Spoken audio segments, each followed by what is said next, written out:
Muy bien, buenas tardes a todos. Vamos a iniciar. Hoy nos toca el tema de miopía patológica. Es una entidad muy importante ya que debemos tener una noción básica como médicos generales o como médicos de otras especialidades, ya que un diagnóstico tardío o una mala recomendación a un paciente nos puede llevar a un desprendimiento de retina, ya que estos pacientes suelen tener normalmente lesiones predisponentes a desprendimiento de retina. Y no solo eso, sino otras complicaciones a nivel del polo posterior también. Eh, Hablar de miopía, ¿ya? Significa hablar de un error refractivo donde el paciente no enfoca los objetos a distancia. Y hablar de miopía patológica, pues es hablar de una miopía que tenga un equivalente esférico mayor a 6 dioptrías, ¿ya? Y una longitud axial mayor a 26,8 milímetros. ¿Qué significa esto? En condiciones normales, en las conferencias de ciencias básicas, cuando hablamos de un globo ocular normal, decíamos que la longitud desde la córnea hasta la fóvea, hasta la mácula, era de 24 milímetros según ojo estándar, más menos 2, es decir, desde 22 hasta 26 milímetros se considera un ojo normal. Y cuando hablamos de miopía patológica, pues este ojo tendrá una longitud axial mayor a 26,8 milímetros. Y el equivalente esférico es las medidas de lentes. Ya la miopía leve se clasifica de 0,25 hasta 3, moderada de 3,25 hasta 6, y cuando es mayor de 6 se considera una miopía patológica. Es una de las principales causas de ceguera legal y baja visión en todo el mundo. Estos pacientes a lo largo de su vida son niños que nacen con ya la miopía y tienen un factor genético muy importante. Entonces, a lo largo de su vida, pues con 4 o 5 años ya tienen miopías de 3, 4, y como el ojo sigue creciendo, pues el ojo va a alcanzar una longitud axial mayor a 26, por lo menos hasta los 7 años de edad. 7, 10 años. Entonces ya con 10, 12, 15 años tienen longitudes axiales de 26,8 y medidas mayores a 6 dioptrías. Su prevalencia aumenta por un aumento de las actividades cercanas. Esto quiere decir que muchos pacientes, muchas familias alrededor del mundo, pues con esto de la modernización, hay uso desmedido, uso exagerado, descontrolado de iPads, estas cuestiones de cerca, los tablets, celulares, y entonces los niños desde que nacen están exponiéndose a visiones próximas, es decir, todo el tiempo están enfocando la visión de cerca. Y este es un factor predisponente para que el ojo, de tanto esfuerzo acomodativo, pues empieza a elongar su forma, empieza a crecer en forma no correcta. Y más aún si hay una predisposición genética. Entonces, mucho ojo, pacientes o familiares o una pareja que tenga ambos miopía, pues el factor predisponente va a ser mucho más elevado si a sus hijos les dan celulares y tablets desde temprana edad. Lo correcto es que, y se recomienda que los jóvenes empiecen a usar tablets y celulares de forma descontrolada o desmedida después de los 15, 16 años. Las lesiones se van a clasificar sin lesiones, según el estadio, ¿no? Sin lesiones maculares, con fondo teselado, ya veremos las características, atrofia corioretiniana difusa, atrofia corioretiniana parchada, atrofia macular, y existen lesiones plus que nos hablan de lesiones graves que nos van a llevar hacia una ceguera legal o una baja visión. Ceguera legal significa una visión de 20/200 o menos en la cartilla de Snellen. ¿Cuánto significa 20/200? Es como un casi 15%, 10 a 15% de agudeza visual. Entonces, es una patología que realmente es discapacitante visual. Y bueno, dentro de estas lesiones plus son las estrías de Laca, la neovascularización míope, y las manchas de Fuchs. Otras lesiones maculares y retinales, pues la mácula en forma de domo, la maculopatía por tracción miópica, la retinosquisis macular, agujero macular miópico y quistes retinales paravasculares con degeneración latiz en la periferia. Estas son otro tipo de lesiones y estas degeneraciones latiz en la periferia son las que predisponen a un desprendimiento de retina. Un alto porcentaje de pacientes llegan a tener un desprendimiento de retina. Quiero decirles que esta conferencia ha sido preparada con técnicas quirúrgicas y todo. Yo voy a pasar por alto algunas diapositivas, ya que el nivel de la conferencia es para hablar de procedimientos quirúrgicos en una miopía. Yo les voy a dar la información general suficiente para que ustedes puedan entender los conceptos básicos, por lo menos, de las lesiones.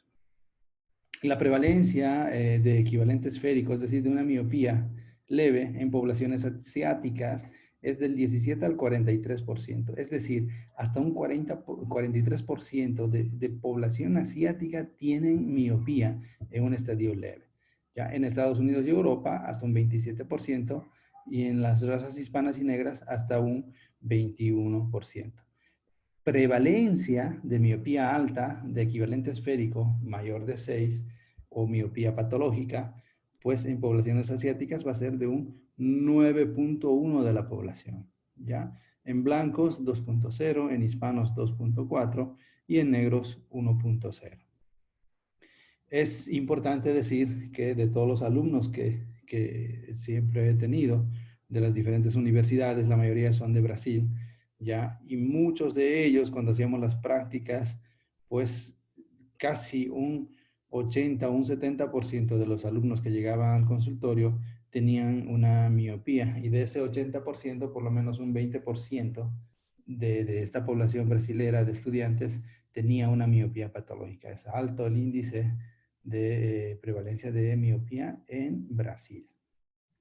Existen estudios, bueno. E eu tenho, doutor, muita miopia. ¿Cuánto tienes, perdón? 12,5. 2,5. Em cada ojo. Ah, ok. Hablamos de que leve es hasta 3, moderado de 3 a 6 y severo más de 6.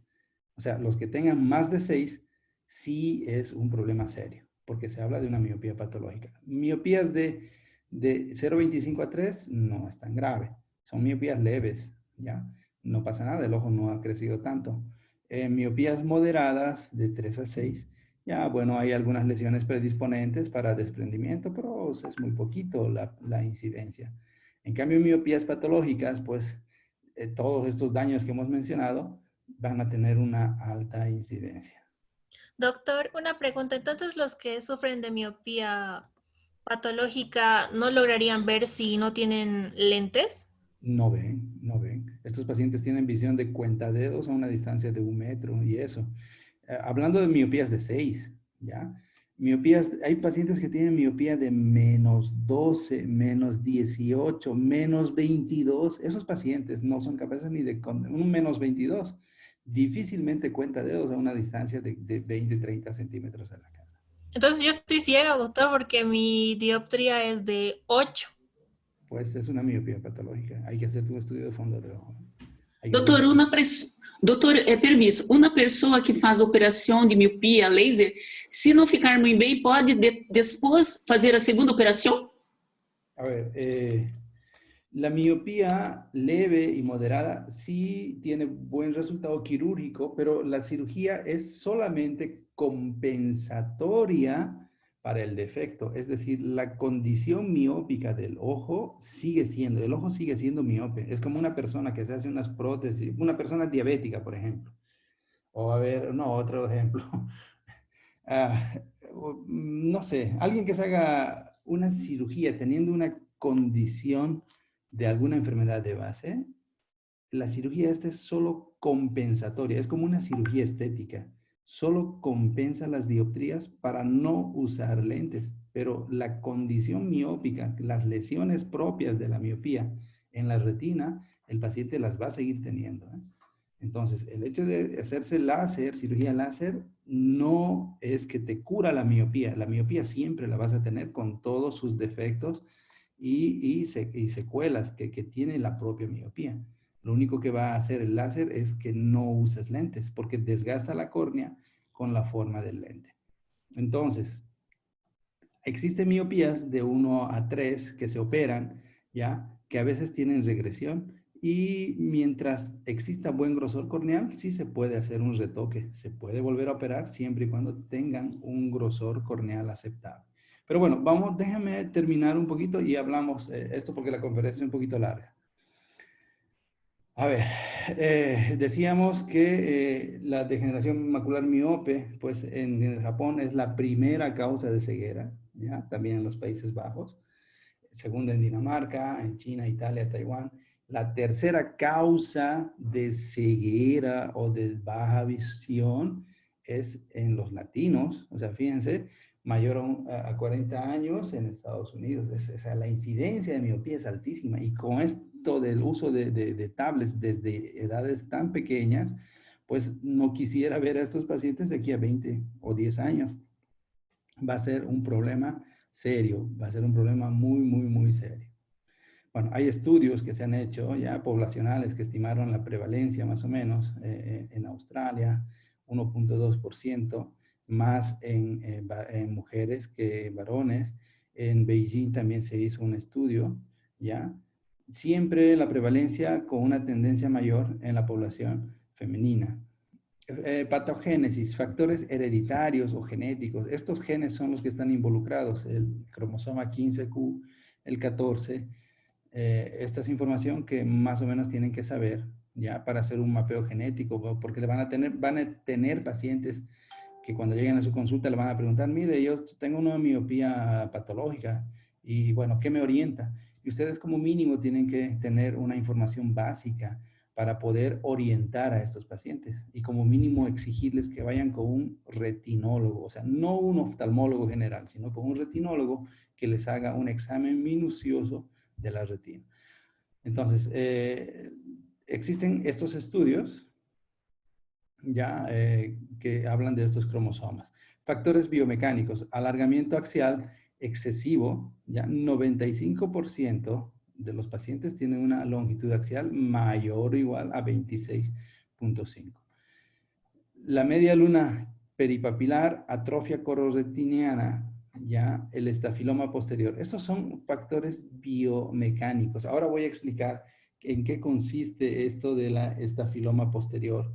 Es muy frecuente en pacientes mayores de 40 años que se produce la miopía patológica, es decir, pacientes que tienen la predisposición genética y por el excesivo uso de visión próxima y estas cosas, pues existe una predisposición genética con el desencadenante ambiental para desarrollar la miopía patológica. El desarrollo de neovascularización miópica y las estrías de Laca no se relacionan directamente con la longitud axial, es decir, la neovascularización que existe en la coroides de estos pacientes miopes no tienen relación directa con la longitud axial. Decirles que tenemos pacientes con longitudes axiales de 33, 34, hasta 35 milímetros de longitud axial. Lo normal es 24 milímetros, ya dijimos, en un paciente normal, estos miopes de más de 6 dioptrías tienen 26.5 o más. Existen pacientes que tienen longitudes axiales de 30, 32, 35. Y las membranas neovasculares miópicas no tienen relación. Pueden haber pacientes que tengan 26.5 de longitud axial y tener una membrana miópica o las estrías de Laca. Entonces, esto es una lesión de neovascularización por miopía que no tiene relación a la longitud axial y que los pacientes miópicos tienen una alta predisposición a tener membranas neovasculares miópicas. A mayor edad, pues mayor extensión mecánica adicional del fondo de ojo, que es el estafiloma posterior que hablábamos con pacientes de mayores de 40 años, y por tanto la miopía patológica. Entonces, la incidencia de atrofia corioretiniana miópica aumenta con la edad y estos cambios rara vez se observan en personas menores de 20 años. Es decir, los miopes patológicos van a tener serios problemas ya a partir de los 40 años.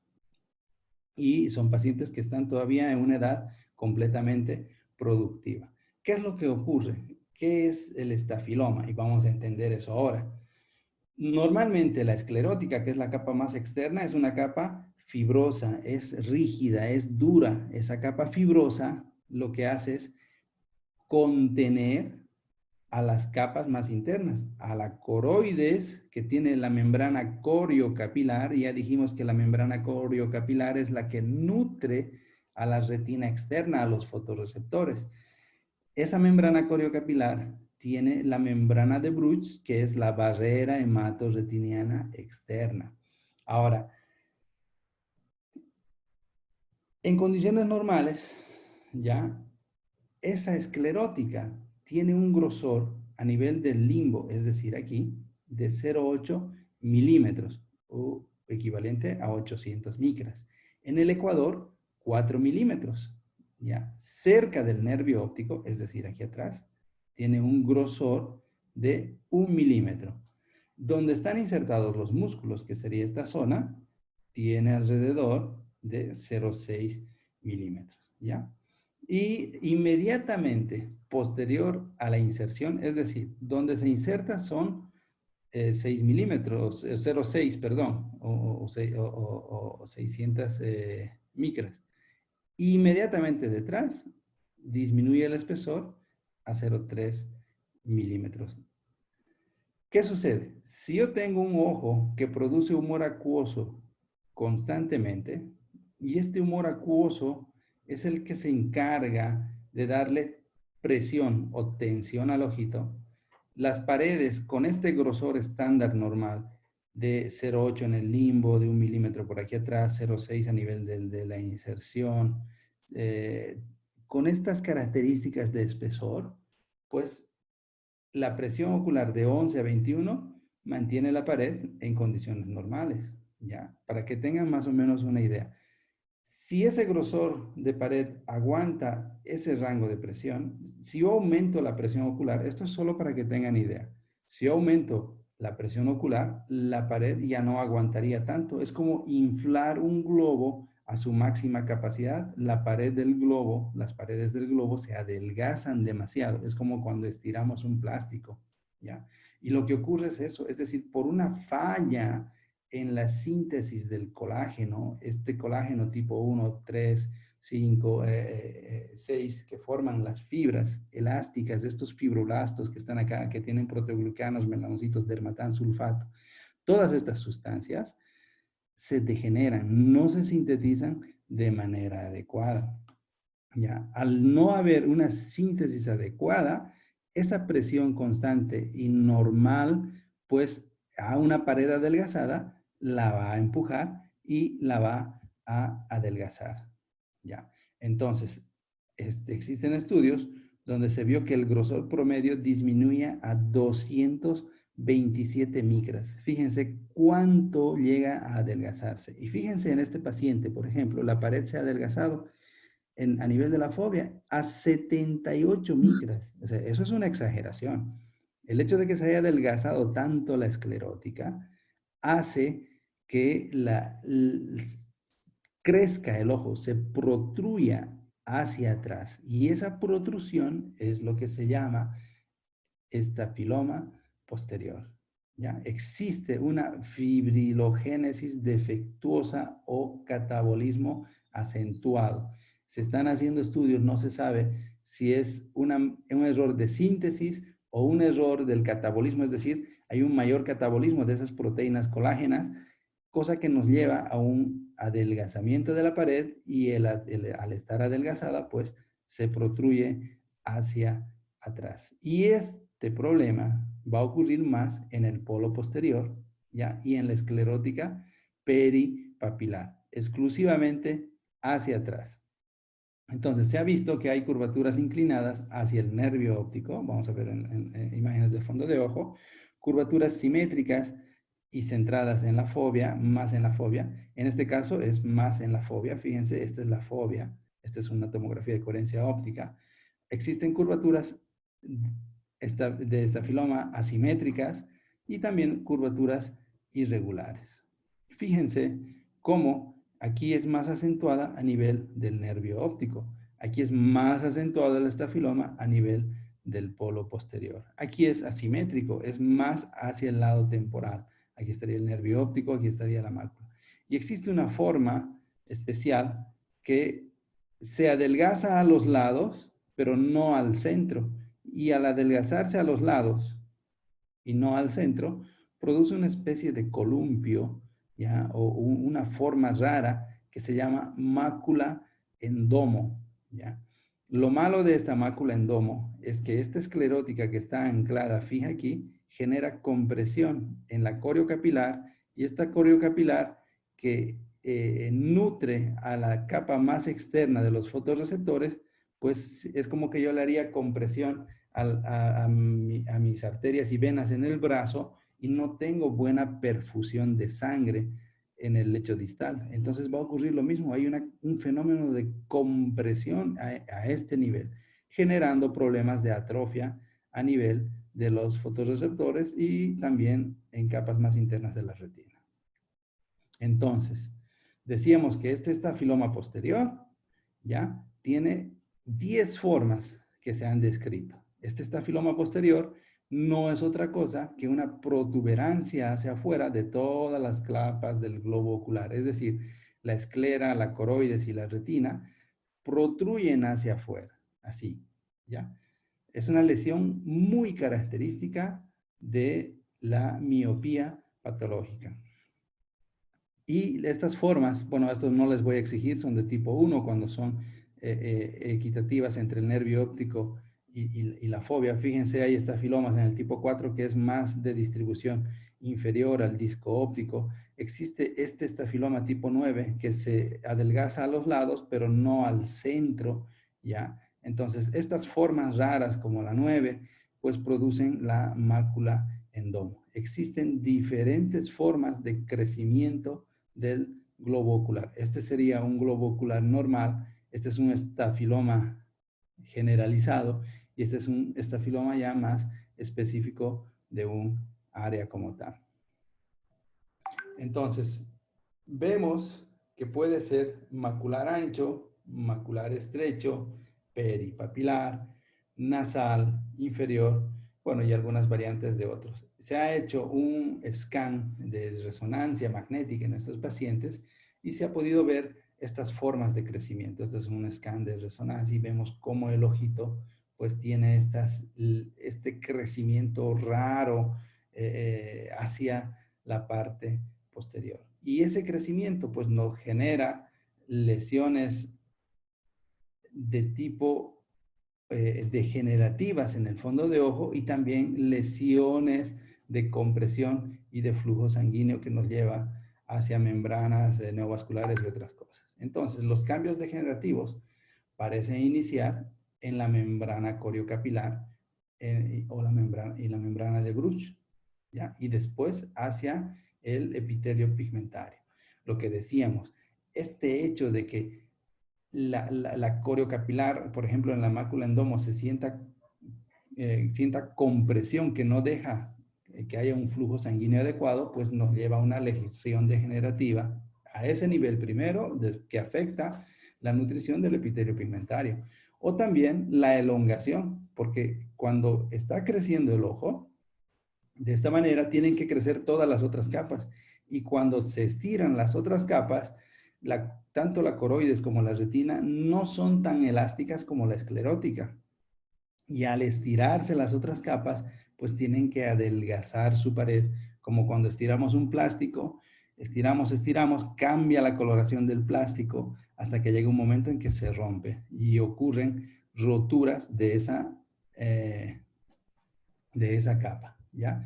De las capas coroideas y ya más tardíamente de la retina. Entonces, esa ruptura en la membrana de Bruch, pues se va a llamar estrías de laca. Se forman unas lesiones estriadas que no son otra cosa por la ruptura de esa membrana de Bruch que se rompe muchas veces hasta la coriocapilar produciendo hemorragias. Pero bueno, generalmente la membrana de Bruch rota nos va a producir las estrías de laca.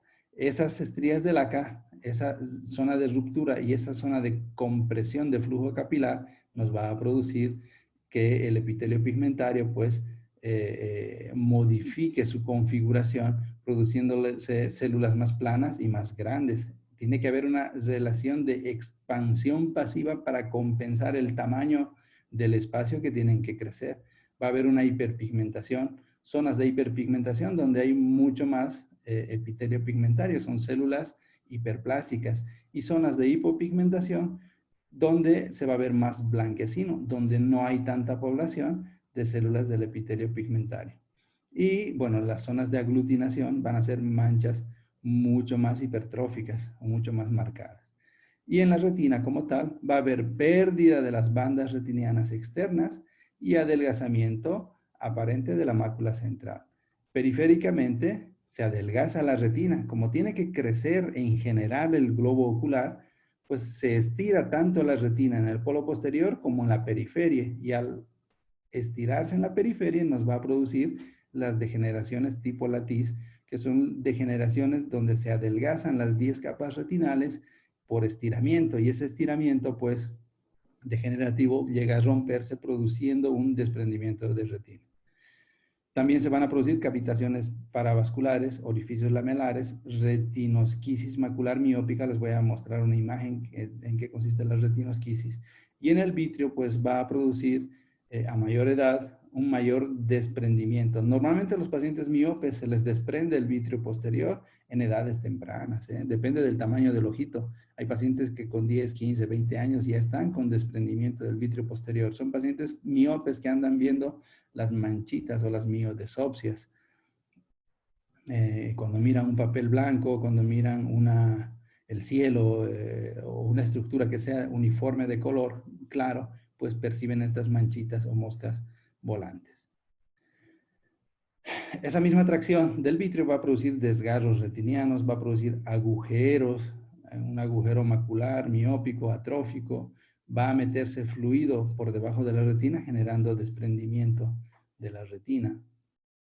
Fíjense cómo en este caso hay un estafiloma en el sector del polo posterior y hay un estafiloma peripapilar y una zona que es como un reborde por acá, ¿ya? La esclerótica no se ha estirado, no se ha elongado y forma aquí como un brazo, como un surco. Y si vemos los vasos sanguíneos, hacen un poquito de curvatura. Esta zona es más elevada y el estafiloma está por aquí atrás. Fíjense, aquí en este sector, la retina no ha sufrido tanta elongación, no ha sufrido tanto elongamiento, no ha tenido que estirarse tanto tampoco la coroides y tiene una coloración más uniforme. En cambio, en este sector se ha estirado tanto la esclerótica, tanto la coroides y la retina, que hasta inclusive los vasos sanguíneos han modificado su trayectoria. Fíjense, se han hecho más como si fueran unos brazos más unidos. Normalmente tienen cierto rango de curvatura. Entonces disminuye la distancia de curvatura de la arcada vascular temporal.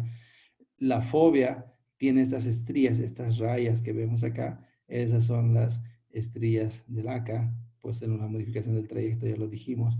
El estafiloma es la zona donde crece, donde protruye. El cono miópico o semiluna temporal es esta lesión que vemos acá, esta lesión degenerativa. ¿Qué significa esta lesión de acá? Ahí, esto blanco que vemos no es otra cosa que la esclerótica. ¿Qué quiere decir? Se ha elongado tanto el ojo hacia atrás que al crecer la esclerótica, la coroides y la retina no han podido compensar ese crecimiento y han tenido que estirarse hasta que llega un punto en que ya no pueden estirarse tanto y dejan, es decir, deja de crecer la coroides y la retina, dejando un espacio en blanco de crecimiento solo de la esclerótica. Entonces es una zona de esclera denudada, por así decir, sin corio capilar, sin coroides. Entonces, pues se ve de esa forma. Aspecto pálido del epitelio pigmentario, vasos coroideos visibles. Las zonas de mayor coloración son zonas de hipertrofia del epitelio pigmentario, hipertrofia compensatoria.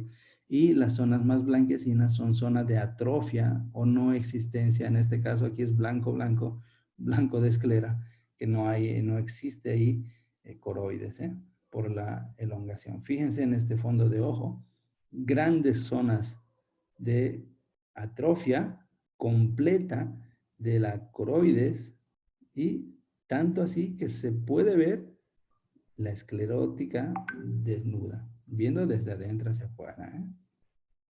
¿Alguna duda, alguna pregunta? No, doctor, está bien. Adiós, doctor. Durmiendo,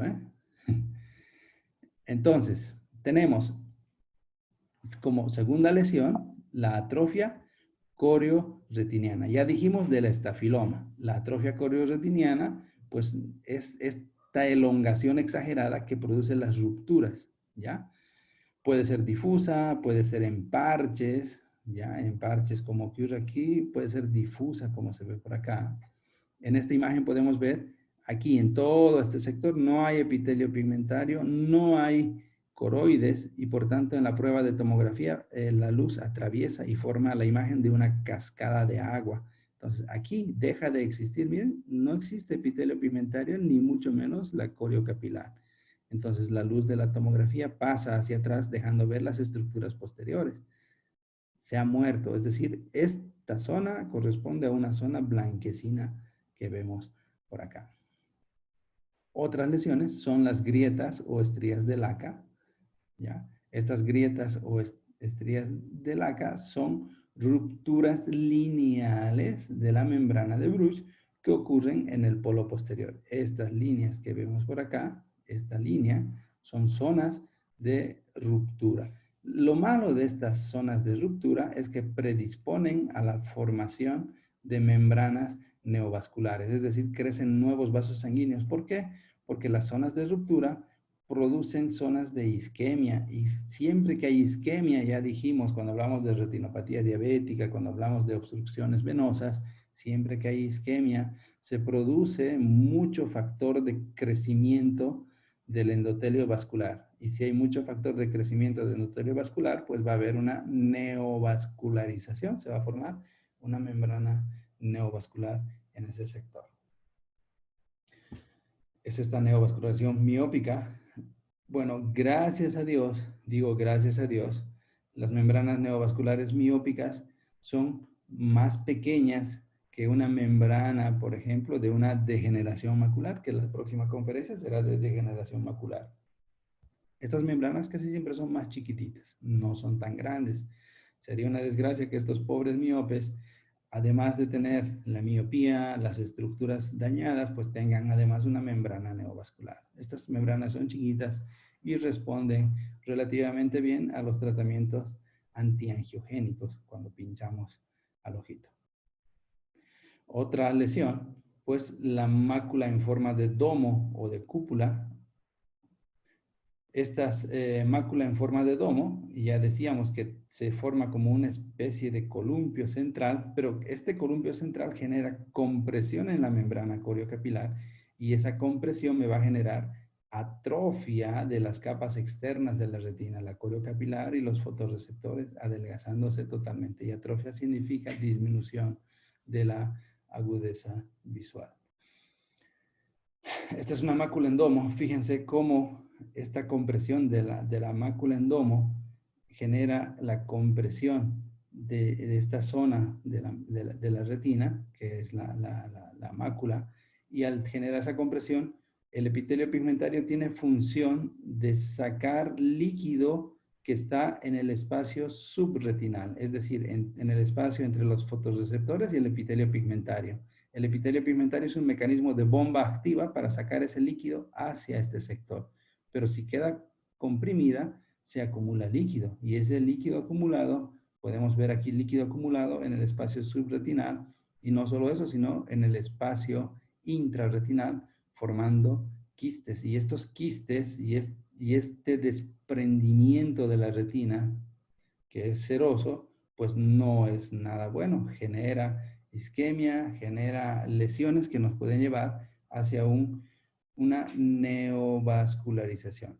Bueno, aquí muestran cómo en la mácula en domo, cuando hacemos la foto, hay un sector de enfoque y un sector de desenfoque, que el estafiloma justo pasa por este sector formando esta mácula en domo. Entonces, lo malo de la mácula en domo es que nos genera esta compresión en la coriocapilar y esa compresión nos lleva hacia una atrofia. Esa atrofia, ese mal funcionamiento, pues acumula líquido. Y fíjense cómo se hacen espacios quísticos, ya espacios quísticos de acumulación de líquido en las capas retinales. Y estas son lesiones graves que a la larga nos da degeneración de lo que es la retina externa y después la retina interna como tal. En estos casos, pues llegamos a hacer una cirugía, liberamos la membrana limitante interna, hacemos un peeling de membrana limitante interna. La membrana limitante interna es la capa más interna, es como la membrana basal de las células de Müller, y esas células de Müller, al quitar la membrana basal, permite que la retina se adhiera más hacia atrás. Pues en el caso de una cirugía se puede lograr una disminución de esta retinosquisis o estos quistes retinales para lograr la adherencia. Y fíjense cómo las recupera la forma, los fotorreceptores y las capas retinales en perfecto funcionamiento. La maculopatía miópica por tracción, si se fijan, estas son lesiones, les he ido poniendo y enumerando ya desde aquí atrás. Vamos a ver. Aquí estamos, bueno, hablamos del estafiloma aquí atrás. Estafiloma posterior con su clasificación. Mínimamente yo les voy a preguntar las lesiones que tienen que saber, ¿no? Estafiloma posterior, atrofia corioretiniana miópica y saber identificar estos tipos de lesiones. ¿Qué es una estafiloma? ¿Qué es una atrofia corioretiniana? ¿Qué son las grietas de laca? ¿Y qué producen esas grietas de laca? Esas cosas van a examen. Son información netamente general. Esas grietas de laca producen neovascularización. ¿Y cuál es el tratamiento de la neovascularización? Pues hay que poner antiangiogénicos intravítreos. La neovascularización miópica, que ya mencionamos, la mácula en forma de domo, que es lo que genera la compresión, y el tratamiento para la mácula en forma de domo, y la maculopatía miópica por tracción. Al crecer demasiado la retina, en las capas, al crecer demasiado el ojo hacia atrás, pues fíjense cómo la esclerótica crece desmesuradamente y lamentablemente los vasos sanguíneos no tienen esa elasticidad para acompañar ese desplazamiento posterior. ¿Y qué es lo que va a ocurrir? En condiciones hemétropes o un ojo normal, pues hay una distancia donde la membrana limitante interna rodea de las 10 capas retinales, la capa más interna, está por encima de los vasos sanguíneos. Es decir, este vaso sanguíneo tiene que nutrir a las capas externas. Y hay una capita que va por fuera, ¿sí? En este sentido, ¿ya? Que es parte de la retina. Si crece la esclerótica, crece la coroides y crece la retina hacia atrás, como ocurre aquí, y los vasos no crecen, pues se va a producir una elongación de las capas más internas de la retina. Es decir, se estiran por ese crecimiento que no es acompañado por crecimiento de los vasos sanguíneos. Y lamentablemente, en las zonas adyacentes a ese crecimiento se producen roturas de la membrana limitante interna, roturas de esas 10 capas de la capa más interna de la retina, que predispone a lesiones de tipo desprendimiento o retinosquisis de la retina como tal. Tratamiento de la neovascularización, pues antiangiogénicos, no vamos a hacer tanto hincapié aquí, solo decir antiangiogénicos es suficiente para ustedes.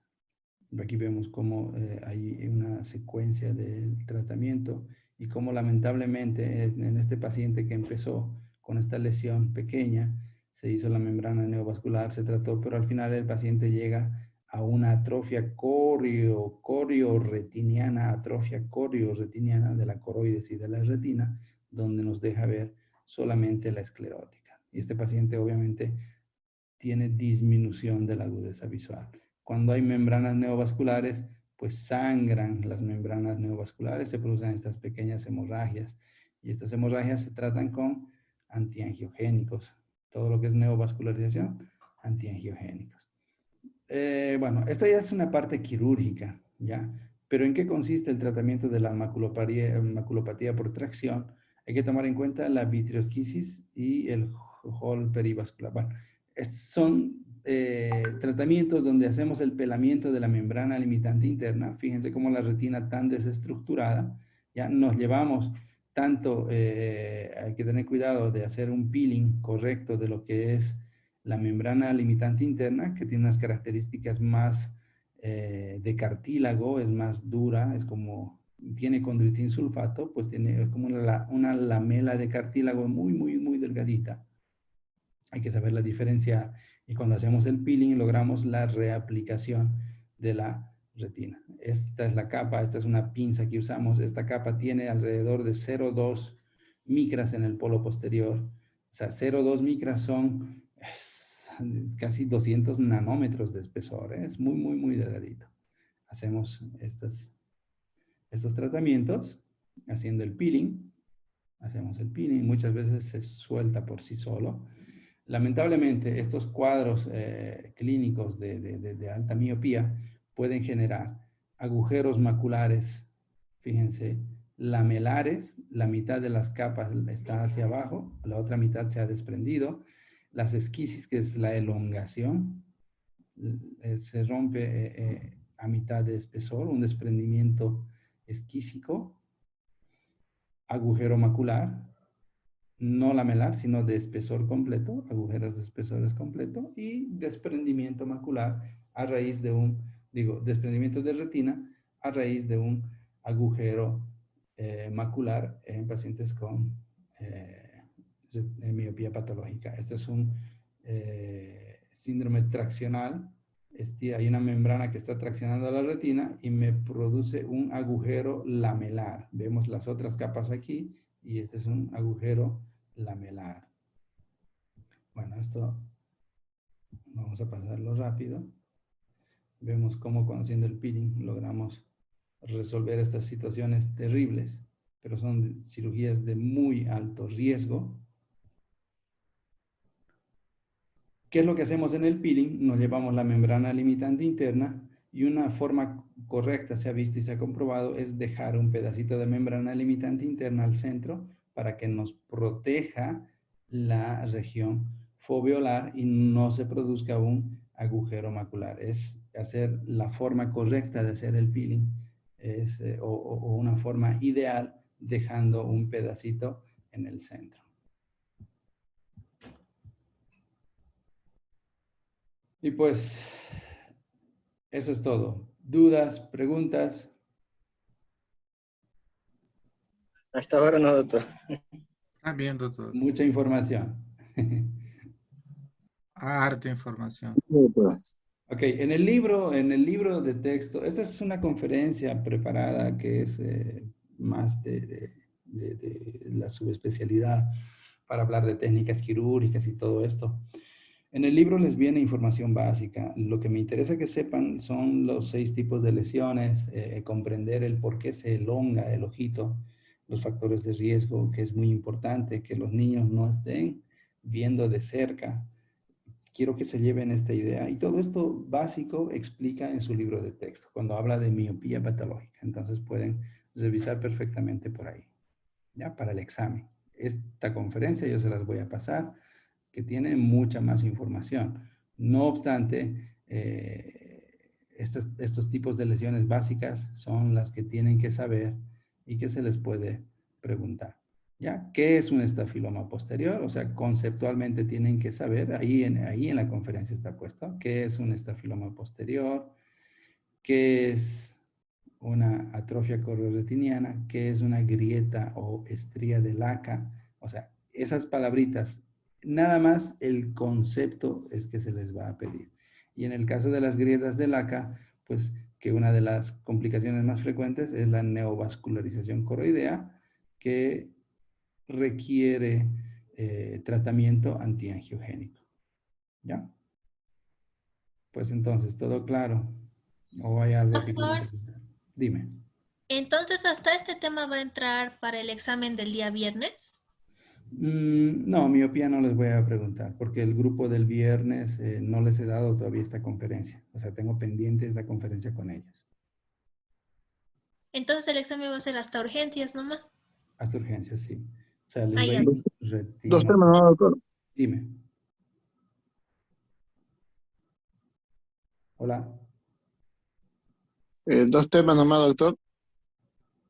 ¿Cómo? Para el examen sería dos temas, doctor.